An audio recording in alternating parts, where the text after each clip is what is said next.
I don't know where I am, I don't know where you take me, I don't know where you take me. I just follow your trail and I'm losing your mind and I'm losing your head. Kebanyakan orang hanya tahu kalau parsel atau seni menghias hadiah cuma bisa menjadi usaha saja.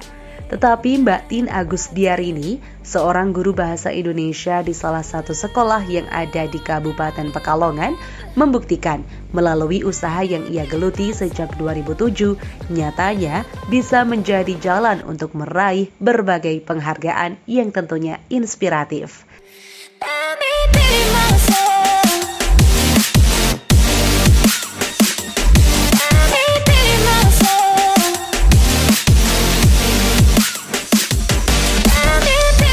Kali ini saya langsung datang ke rumah beliau sekaligus tempat Mbak Rini dan suami menjalankan usahanya.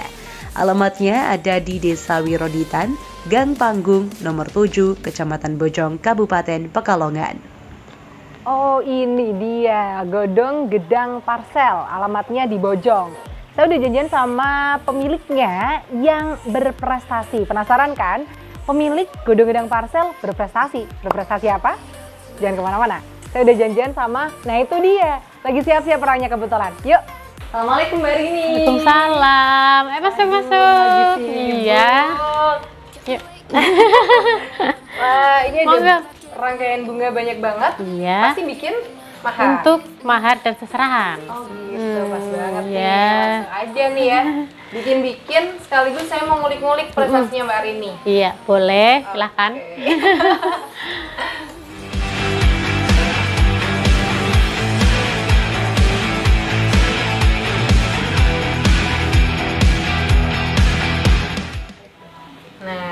Oh, jadi ini Mbak Rini mau bikin ini ya Mbak, mahar ya? Antara seserahan. Oh, seserahan. Buat saya. Seserahan. Calon belum ada gitu ya. Oh gitu. Seserahan. Tapi ini apa Mbak? Kok dibuat di kayak ikat-ikat begini? Ini seserahan dari yang dibuat pakai jilbab ya. Jadi nanti akan dibuat bunga. Nah, yang di dalamnya kita buat kelopaknya dulu satu persatu. Kemudian nanti dirangkai menjadi bunga. Wah, penasaran saya. Ini Ya. ada berapa kelopak? Sudah ada 5. Tinggal membuat tengahnya atau putiknya. Apakah ini di seperti ini kan? Ya, nanti disatukan. Tengahnya mau saya beri ini dulu, putik. Oh, jadi nanti kurang lebih akan disatuin gitu? Ya, Pembuatan nanti putiknya. ini putiknya. Jadi untuk di bagian tengahnya, kalau polanya itu cuman pakai kertas bekas bisa, misalnya bekas kardus bekas susu formula itu bisa, atau pakai kertas apapun yang ada di sekitar kita. Jadi dimanfaatkan. Oh iya. Biar mengurangi sampah ya. Pakai kardus bekas bisa, kertas apapun bisa. Bisa dibentuk menjadi kelopak. Bisa kayak gitu ya. Kardus bekas, kardus sepatu juga bisa. Jadi yang sekiranya juga dia lentur dibentuk Iya. hari ini ya. Nah, ini kita ikat untuk bagian tengahnya. Oke. Pakai karet aja gitu ya. Dulu saya ini prakarya gitu paling males nih. Tapi ngeliat Mbak Rini kayak enak banget, gampang banget. Belajar aja, nanti kan lama-lama jadi suka. Ini kalau sudah kan, ini untuk bagian tengahnya, kemudian kita satukan. Ada 5 kelopak di sini. Iya. Nah, tinggal dibentuk seperti ini. Terus ditata. Nah. Wah, terus bener berubah ya, nggak kayak orang lihat itu kayak bukan jilbab ya, iya, ya kayak jilbab. Lalu kita ikat. Jadi usahakan penggunaan kardus atau kertas di dalamnya itu tidak runcing. Dibuat tumpul. Kalau runcing takutnya melukai kain. Jadinya Bisa sobek. Iya, Jadi dalam membuat hantaran sebisa mungkin, karena ini barang-barang milik orang lain, jadi kami menjaga barang-barang tersebut seperti barang kita sendiri. Jadi kami perlakukan dengan hati-hati. Pemilihan jarum juga kami pilih jarum yang tidak tumpul, jadi jarumnya yang bagus. Jadi sekali tusuk dia tidak merobek kain. Kadang kan ada jarum yang harganya murah itu kalau ditusuk gitu ya. Itu nanti bisa merusak kain. Cantik ya, ada 5 kelopak, tengahnya ada putiknya seperti ini, dan semuanya dibuat handmade, cuman pakai modal karet. Kertasnya juga bisa menggunakan kertas bekas, dan jilbab satu kain, satu helai aja. Udah jadi gini, nanti tinggal ditata-tata. Ini baru satu item ya Mbak. Nah, sembari nih Mbak bikin item yang lain, aku mau tanya, kan itu Mbak Rini bisnis parcel yang sudah sangat keren gitu ya, alhamdulillah. Awal mulanya seperti apa? Kenapa memutuskan untuk usaha itu? Dulu sih awal usaha itu tahun 2007. 2007 itu belum ada sosmed-sosmedan lah ya. Jadi karena dulu pertama hanya iseng-iseng saja, tetangga minta dibuatin gitu dengan model-model yang jadul waktu itu. Terus akhirnya dari tetangga, dari mulut ke mulut, akhirnya kok banyak sekali peminat yang kesini yang minta dibuatin gitu. Akhirnya sampai sekarang. Berarti itu awal bener-bener masuk ke situ tahun berapa tuh kira-kira? Tahun 2007. Tahun 2007. Oh, sudah berapa tahun? Sebelum menikah. Dari sebelum menikah. Iya, dari sebelum menikah. Ya sambilan-sambilan iseng-iseng aja, suka lihat. Dulu kan ibu saya juga pernah bikin kayak gini, terus ikut-ikutan. Akhirnya keterusan sampai sekarang. Oh gitu. Jadi berawal dari apa namanya, iseng-iseng bantuin tetangga, ada yang mau nikah gitu ya, tahun 2007. Dan akhirnya dapet apa namanya jalannya di sini. Dan aku tuh pengen ngulik lebih dalam lagi Mbak Rini tentang bisnisnya ini, yang ternyata nggak cuma sekedar bisnis aja, tapi juga punya prestasi gitu. Nah, jangan kemana-mana ya, tetap di Inspirasi Prestasi, Inspires You.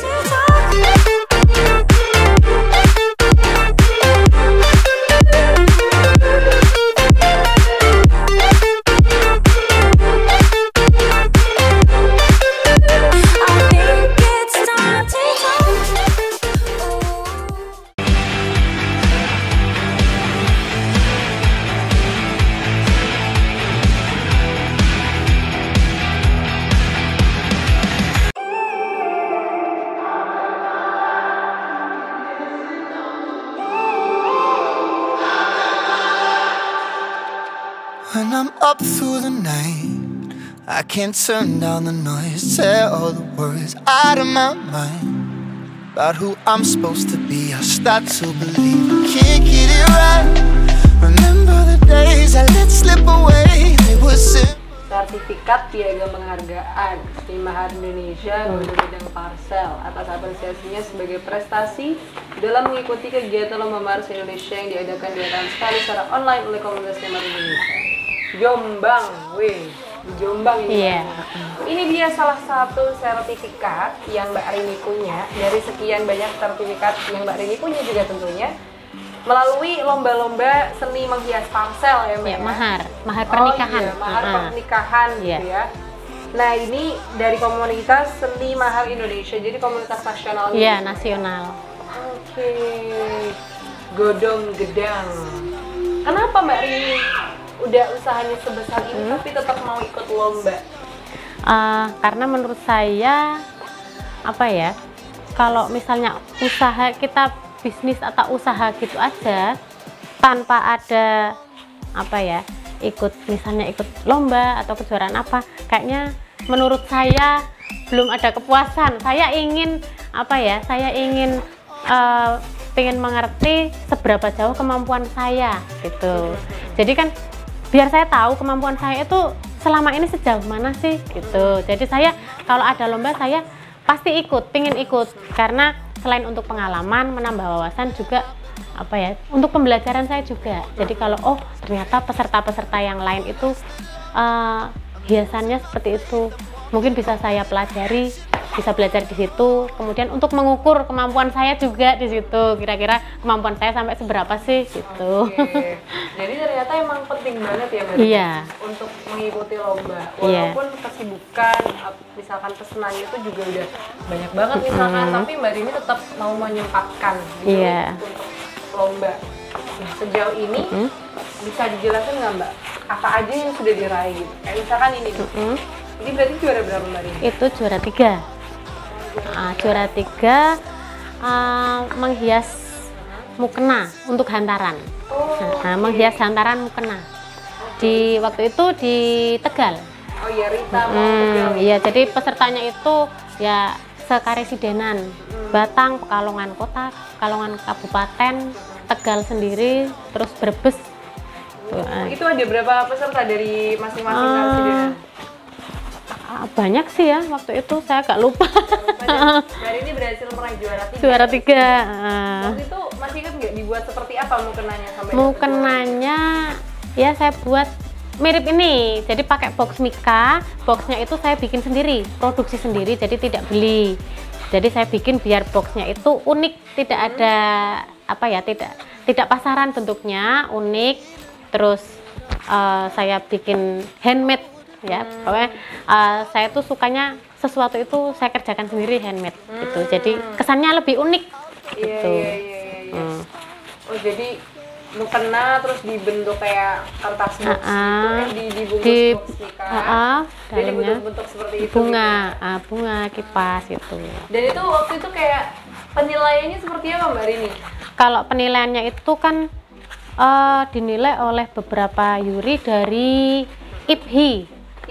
IPHI itu Ikatan Pembuat Hantaran Indonesia. Kemudian di situ yang dinilai itu kerapian, kemudian keindahan, keunikan. Kerapian, keunikan, Iya, keindahan. iya betul. Oh jadi harus ada 3 elemen itu ya untuk iya. bisa jadi juara. Oke. Keren. Nah kalau apa ya? Kalau ini juara 3 juga antara ini sama. Ini sama, itu piagamnya. Nah katanya Mbak Rini tadi itu cerita-cerita sama saya di provinsi juga sudah pernah meraih penghargaan. Jawa Tengah. Jawa Tengah. Waktu itu ada acara Kopdar Jateng.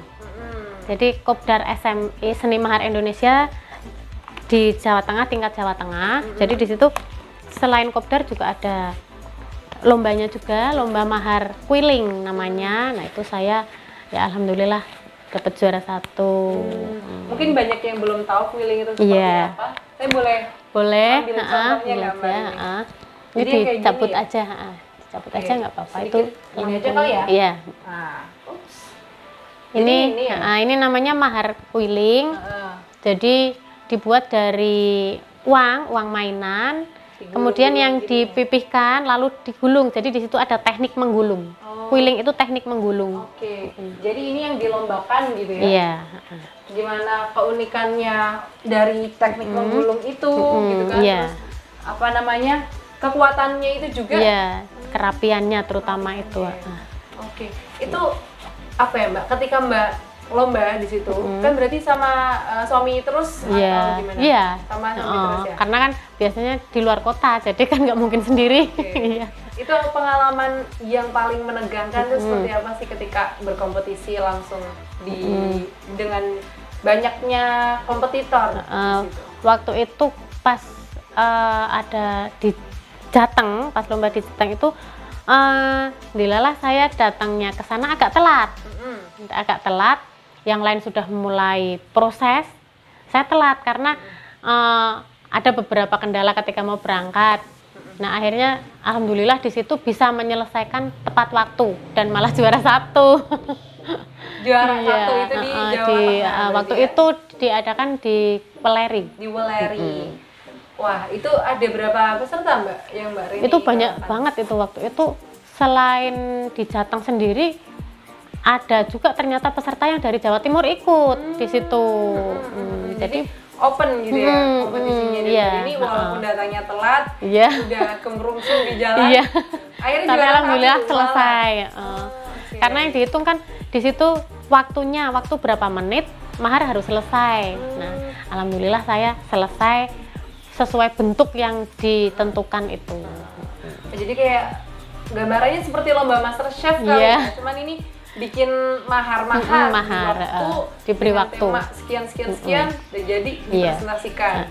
Gitu. Betul. Saya dapat bocoran dari Bapak katanya pengecekan kekuatan dari hasilnya itu sampai dibolak-balik dan lain sebagainya, itu benar?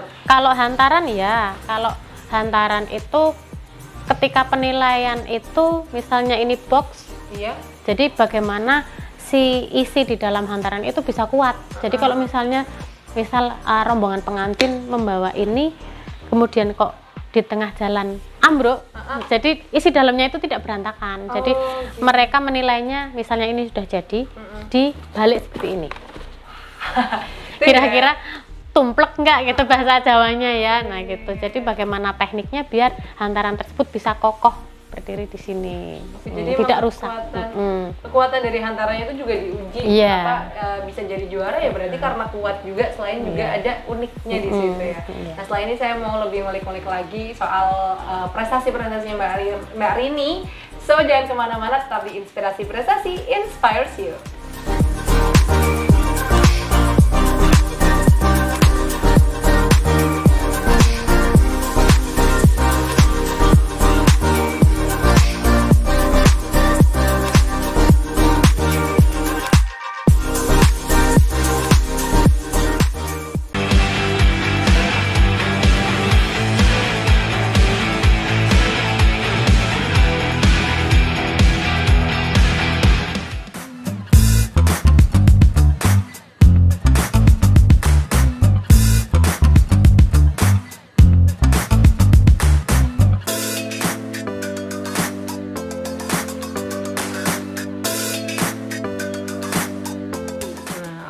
Kita terusin nih bikin-bikinnya. Ini ngomong-ngomong, saya bikin kayak gini bener nggak nih Mbak Rini? Udah bener, cakep.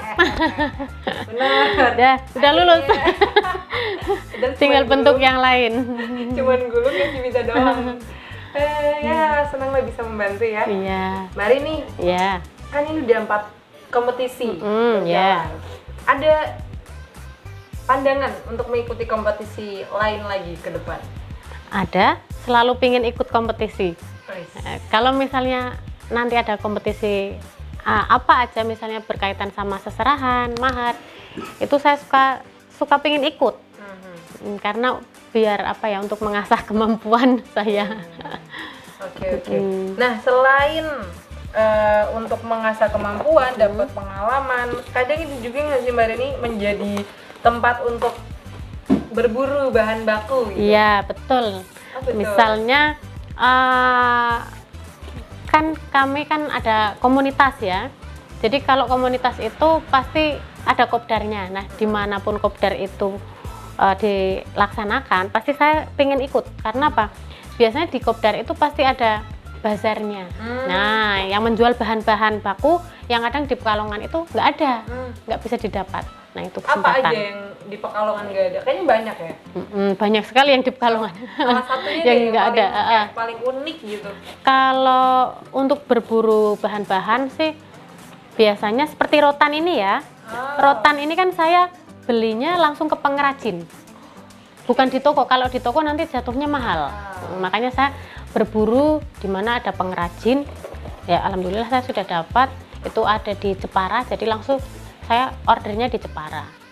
Langsung dari Jepara. Jadi langsung ke pengrajinnya, nanti kan kita dapat harga yang lebih murah. Jadi kita jual ke konsumen nggak begitu mahal, masih normal. Dapat untung begitu ya. Jadi memang ternyata dari perlombaan-perlombaan itu tuh masih bisa menjadi pintu-pintu untuk melebarkan sayap gitu Mbak Rini. Iya, betul. Cari bahan bakar kan jadinya bahan baku. Terus bisa dapat konsumen baru juga ya. Iya, betul. Gitu. Nah, Mbak Rini, saya tuh kan juga punya teman-teman gitu ya. Teman-teman yang baru kayak mulai membuat ini, kayak misalkan dari buket wisuda kayak gitu-gitu. Nah, itu kan masih baru merintis. Mbak Rini boleh dong kasih semangat ke teman-teman gitu biar ayo semangat gitu. Iya, untuk biasanya yang sekarang sedang musim itu kan yang lagi ngetren itu buket ya, pembuat buket. Ini kan ada kaitannya juga dengan hantaran, mahar itu. Untuk pemula misalnya yang masih duduk di bangku kuliah atau pelajar itu sebisa mungkin mengembangkan bakatnya tersebut, karena untuk membuat usaha kayak buket itu sebetulnya lumayan sekali keuntungannya. Ada buket uang, buket bunga, buket wisuda. Nah sekarang kan karena menjadi tren itu kan di mana-mana banyak sekali yang menjual buket. Nah itu tekuni saja, pelajari.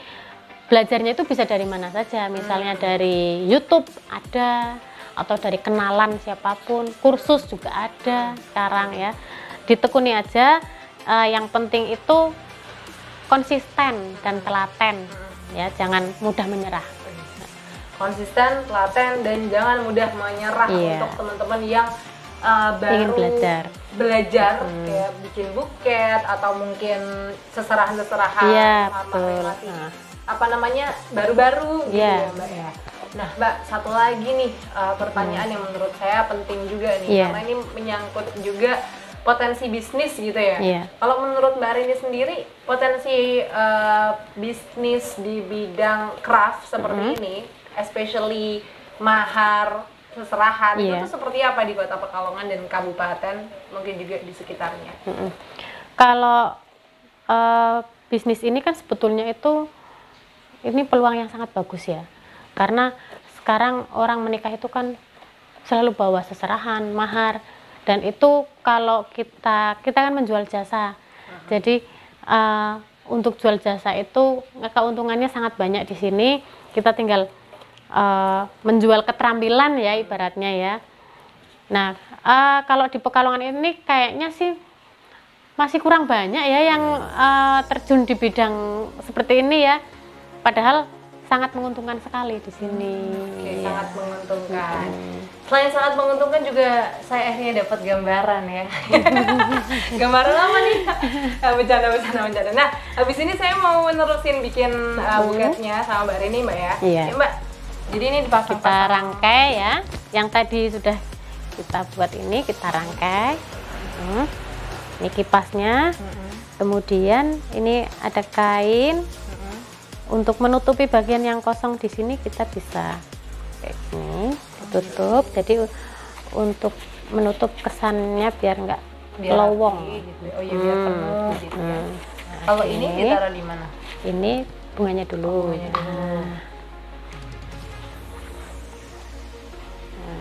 Ini bunga yang sudah kita buat tadi, kita taruh di bagian depan.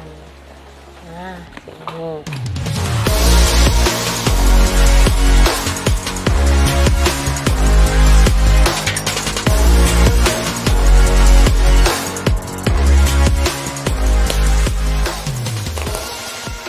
Nah, kita pasang bunganya.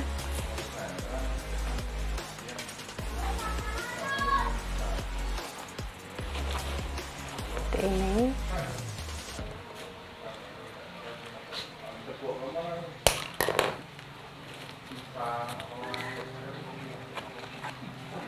Wih, cakep.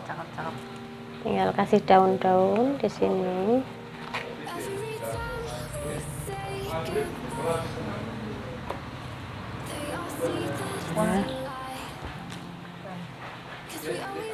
Nah, udah jadi. Jadinya seperti ini. Udah jadi. Tada! Ini untuk pengemasannya nanti bisa pakai kain tile, dibungkus pakai kain tile. Nah ini dia, udah jadi pemirsa Sobat Inspirasi Prestasi. Ternyata tidak sesusah itu juga sebetulnya.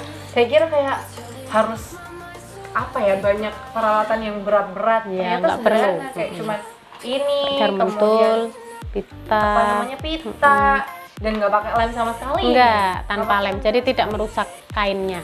Oke, jadi terima kasih Mbak Rini atas sama-sama. pembelajaran yang luar biasa, atas sharing prestasi yang luar biasa juga. ditunggu kompetisi-kompetisi lainnya di dunia craft seperti ini, biar memotivasi juga teman-teman yang baru merintis nih, apalagi yang baru merintis ya, harus sering-sering ikut kompetisi ya, supaya dilatih, tahu medannya seperti apa. Itu tadi episode Inspirasi Prestasi kali ini tentang pembuatan kerajinan mahar dan juga seserahan, tapi juga berprestasi di tingkat Jawa Tengah. Saya Farah Farhat, sampai jumpa di episode selanjutnya.